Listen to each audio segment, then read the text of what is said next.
ভারতীয় জনতা পার্টির ত্রিপুরা প্রদেশে আমাদের যে জনজাতি মোর্চা এবং জনজাতি যারা নেতৃবৃন্দরা আছেন তাদেরকে নিয়ে আজকের এখানে একটা বিশেষ বৈঠকের আয়োজন রাখা হয়েছে। সেই উপলক্ষে আমাদের মাঝে উপস্থিত আছেন ত্রিপুরা প্রদেশের মাননীয় সভাপতি তথা রাজ্যসভার সদস্য শ্রী রাজীব ভট্টাচার্য মহোদয়। আমাদের সাথে উপস্থিত আছেন, আজকে একটু আগে উনি এসেছেন, আমাদের ত্রিপুরা এবং আসামের যিনি মাননীয় সংগঠন মহামন্ত্রী রাজুজি।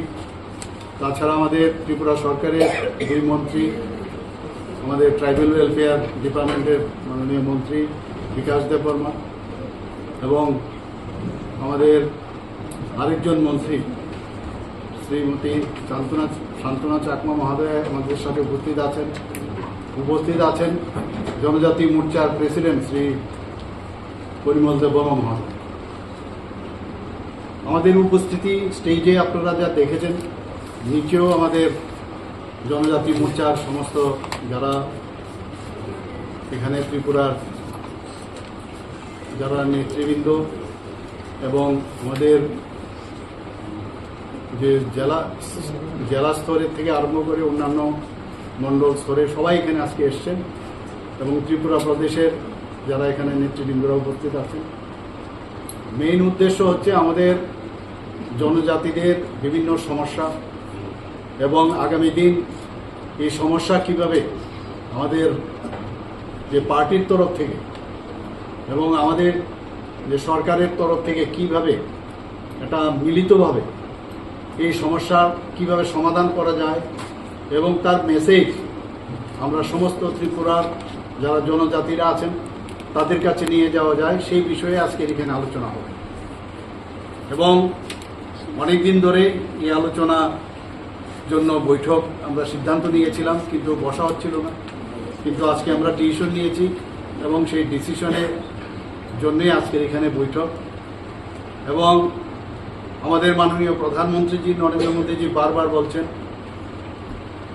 যেভাবে জনজাতিদের উন্নয়ন আগে করা উচিত ছিল সেইভাবে কিন্তু জনজাতিদের উন্নয়ন দেখা যায়নি।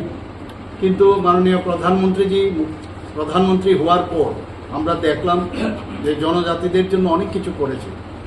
আমাদের রাজ্য ওনার যে আমাদের পথ দেখিয়েছেন, সেই হিসাবে আমরা ত্রিপুরা সরকার আমরা অনেক কিছু করেছি। সেই বিষয় নিয়ে আমরা চাই যে সমস্ত যে আমাদের অন্তিম ব্যক্তি পর্যন্ত আমাদের যে জনজাতিদের সবার কাছে যে মেসেজ যাওয়া দরকার, সেই বিষয়ে আজকে আলোচনা হবে। আমি নিশ্চিত যে এটা ফলপ্রসূ হবে এবং সেই কারণে আজকে বৈঠক। কমিটি বা এডিসি নির্বাচন এই বিষয়ে আগামী দিন আমরা ইলেকশন জন্য তো নিশ্চয়ই ইলেকশন আসবে, ইলেকশন আমরা ফেস করব, সেটা বিসি ইলেকশনই হোক সেটা এডিসি ইলেকশনই হোক, তার জন্য আমরা প্রস্তুত আছি, আমরা এর জন্য কোনো সমস্যা নেই। কিন্তু ইলেকশনের জন্য এই বৈঠক না, আমরা ইলেকশন তো থাকবেই, কিন্তু তার ছাড়াও আমাদের মেইন হচ্ছে আমরা মানুষের জন্য, বিশেষ করে জনজাতিদের নেতৃবৃন্দদের নিয়ে আজকে বৈঠক। তাদের যে আমাদের যে জনজাতি ভাই বোনেরা আছেন তাদের বিষয়ে আজকে এখানে আলোচনা হবে এবং তাদের কি আমরা আগামী দিন যে বিশেষ কিছু সমস্যা আছে সেই সমাধানের লক্ষ্যে আজকে এখানে আলোচনা হবে। স্যার, আরেকটা বিষয় আপনি বলছেন জনজাতিদের উন্নয়ন, তো এই নর্থ ইস্টে যে গ্যাস লাইনের যে গ্রিড আছে সেটা ত্রিপুরার সঙ্গে কানেক্ট হচ্ছে, তাতে জনজাতি এরিয়া দিয়ে আসছে। অনেকের অভিযোগ যে ক্ষতিপূরণটা সেটা ওরা পাচ্ছে না, এই বিষয়ে আপনি অবগত আছেন কি? সবসময় ক্ষতিপূরণ দেওয়া হচ্ছে, এটা ভুল ধারণা। এটা নিউজ কোথা থেকে এসছে আমার জানা নেই, আমি নিউজ পেপারও এক জায়গায় আমি দেখেছি, কিন্তু সেটা সত্যি নয়। এবং আমাদের যখন এই নিউজটা এসছে আমরা কিন্তু তার প্রতিবাদও করেছি এবং প্রতিবাদ লেটারও আমরা সেই পত্রিকাকে পাঠিয়েছি।